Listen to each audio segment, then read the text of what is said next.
Hi everyone, this is Kavita with the Enlightened Heart, and today I want to talk to you about change. And so a lot of us are experiencing the effects of being in the middle of changes, maybe some changes that you want and have been wanting for a long time, and you're using this time that we have right now to make those changes, or though some of those changes have been thrust upon you, right? These changes you really didn't choose or didn't choose consciously. So, whatever changes you're experiencing, I want to talk about two simple steps that you can take to help support you to manage them and navigate them. So, the first step is to know that when you're going through this change, the discomfort is normal. It's a normal part of the process and it's going to happen. You are going to feel uncomfortable when you're in the middle of change. Your subconscious, your ego mind will get in the way. You usually start all very motivated and excited about the change, and you're taking the steps to make these changes or change in your life. And then after some time, your ego comes in, your mind comes in, because its job is to keep you safe. And the way it knows to keep you safe is by keeping things the same, repeating the same patterns. And so your ego mind comes in and starts to tell you things that get you off track, or tells you things like when a change has come to you and it's something you don't want, about how horrible life is, and this is not worth it, what's the point, and maybe some other things, right? And so the first step is to know that this is going to happen. Really acknowledge that this is going to happen.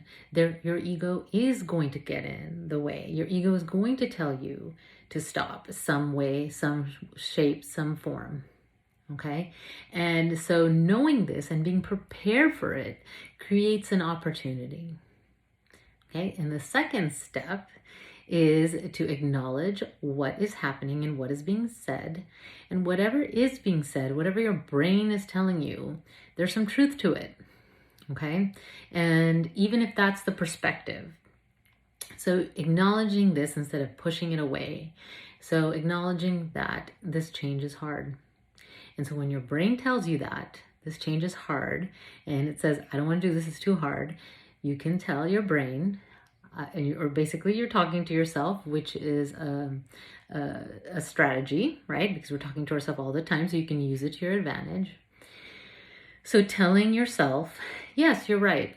I mean, this is really hard. It is really hard and it's important to me. And the reason I want to make the change and I'm choosing this is because I want this. I want to experience this. I want to choose differently, whatever it is for you. Okay. And so instead of pushing away, acknowledging it and having like a dialogue, right? So you can do this by journaling. Okay. You can even do this by art, by an experience, right? Like actually drawing the change and the fear, and then, experiencing what it's like to acknowledge it, accept it, and move forward, and go through it. And so then when you may have to do this multiple times through the change, right? And so the more you're choosing this new way, the more you're choosing the change, the more it's going to become part of who you are. And eventually, your ego accepts that this is just the way. So this is Kavita with the Enlightened Heart. And if you need some support navigating these exceptional times and moving through change, making sure that whatever's happening is in alignment, I would love to speak. I have a couple spots for 30-minute clarity sessions. I don't do a lot every month, but the month is coming up and I have some spots available. So I will put a link where you can apply for one of those complimentary clarity sessions where we will talk about what's not working, what are the changes you're going through, and strategies or a main strategy to help you. And then at the end of the call, we talk about whether working together is a good fit. Okay. And so if you think this is going to help you, if you're considering seeking support, then I'd love for you to apply. You take good care. Remember to allow yourself to experience the discomfort.